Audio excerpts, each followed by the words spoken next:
Hey YouTube, this is David, the Georgia photographer. Today I want to talk about several habits that always seem to plague the beginning photographer and how you should avoid them. You know, it's all those things we all do, but you just can't seem to avoid it.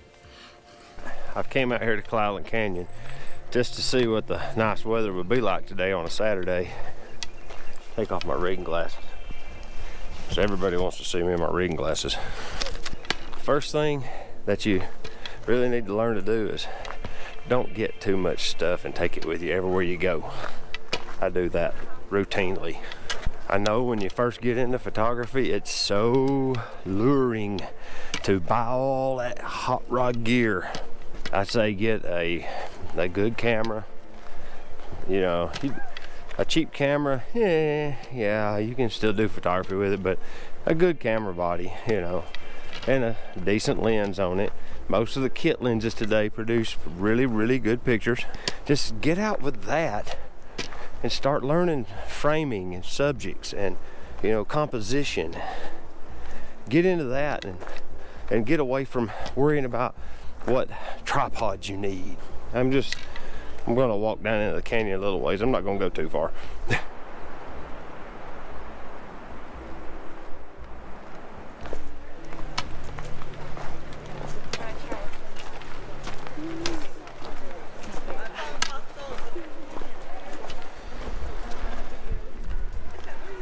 There's a lot of people here today.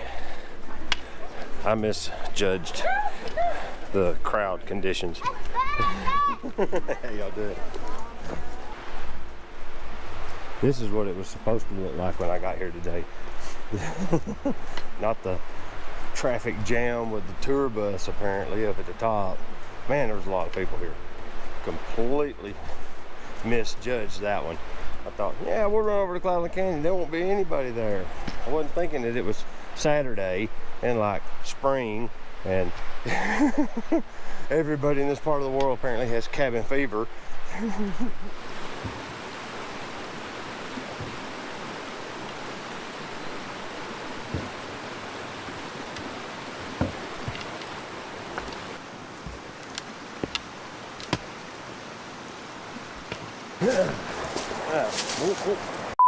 What I see a lot of people doing as well is they do the classic cliche tourist photos. They don't put any thought into composition. They just put their family members right center in frame, front of the big iconic landmark or whatever it is, and snap a picture.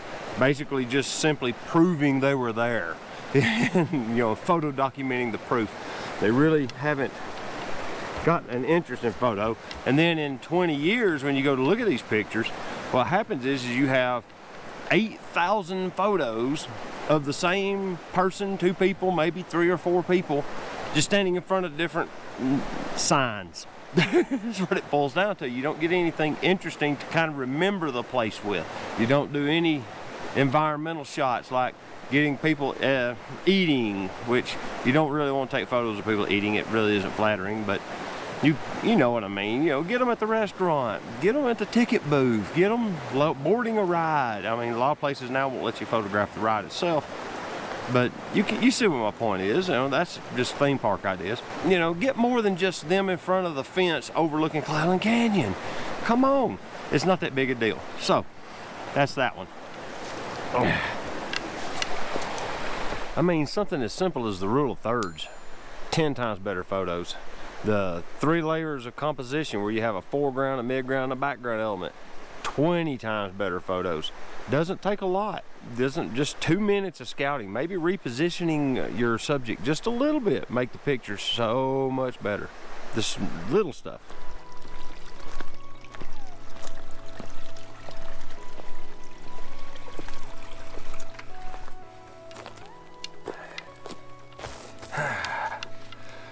Another thing that I've seen that would help people a lot to immediately make their portraits or their photos in general look a little more professional is select your mode on your camera over to aperture priority and watch a couple of YouTube videos on how that works and understand what you're able to do when you switch to aperture priority, it'll look more professional right away.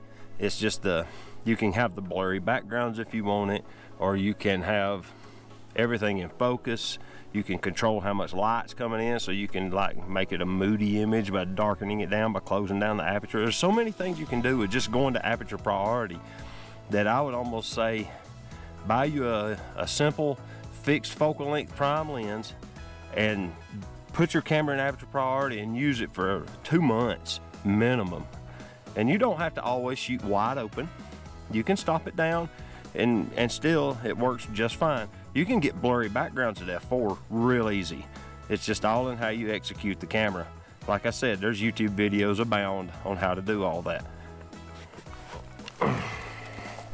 The next thing that would really take your photography to the next level is learning how to use flash. And I mean, don't let the camera pop up the little pop-up flash by itself and just let it fire when you're shooting a picture across, you know, a football stadium at just so many other bleachers because it came on, you know. No, don't do that. just don't do that. No, what I'm talking about is once you learn to master light and you learn to control the light in the scene, your pictures will take on that professional appearance. Because what do you think the professionals are doing? They're controlling the light in the scene of their photograph. Now, it's not the light in the real world, but they're learning how to manipulate the camera to where the light looks like what they want. Learning to control light would be very valuable to learn.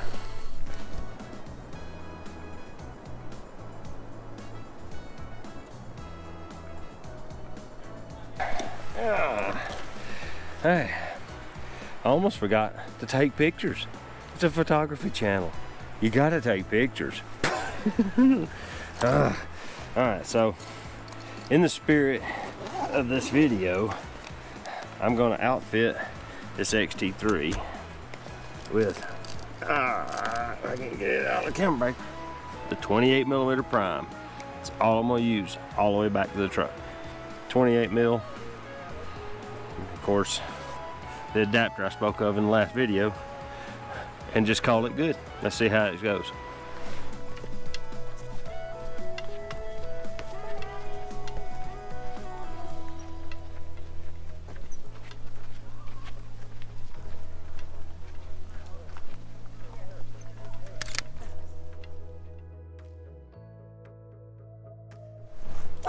Boy, this is hot. Actually, I'm just faking it. It's actually really nice today.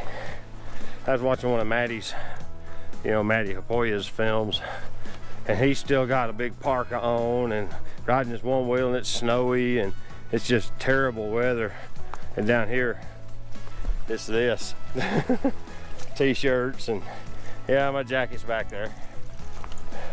But I ain't got it on because it's so warm. But everything's starting to bud. It's gonna be pretty and green here in the next couple of weeks probably. I mean, all the trees have buds on them. I mean, yeah. It won't be long now. We'll have spring pictures. But hey, there's the sound of a single bird. First one I've heard probably since I've been here that I can think of.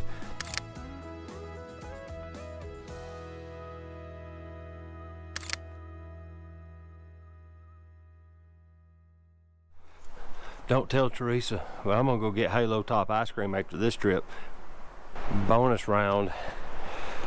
One thing that I see a lot of people doing that do have a DSLR or a mirrorless camera, either one, not just your phone. They do it with their phone some too, but not as bad, is what the community calls chimping. What that is that's when you take a photo and then immediately review it on your display screen on the back of your camera. Now, what people are doing is they're making sure they got the shot. The unfortunate reality is that it takes you typically 4 times, 5 times as long as it took to capture the frame to look at the image. So you're only spending 1/6 of your time taking actual photos and 5/6 of your time reviewing them in the field. Even though you're going to go back and review them when you get back to the computer anyway.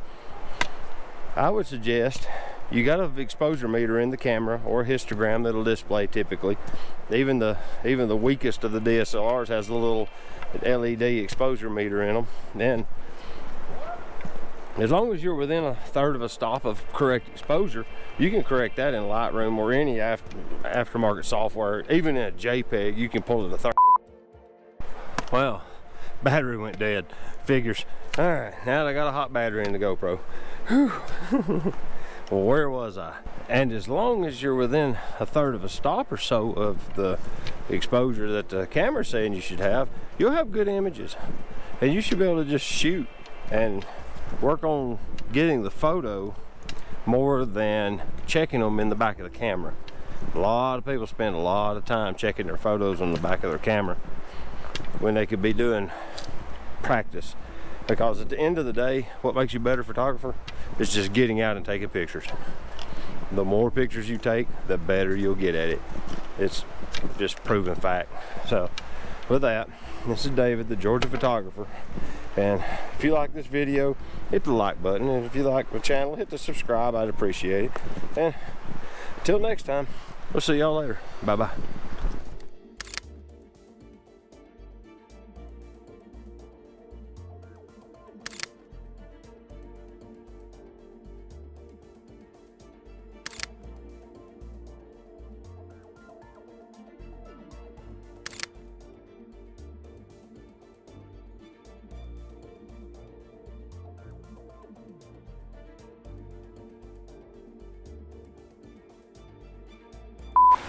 I have you know, I have a lot of gear to carry around in my hands. I've got the camera bouncing on my hip, a pack on, this stick, and that camera.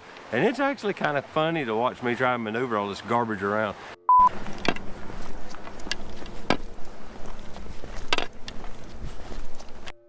And I just want to let you guys know I have a link to a PayPal account down below that if you wanted to donate to the channel, you could. I'm in no way asking you to do it. I'm just saying that if you're interested in donating, it's down there. All right, see y'all later. Bye-bye.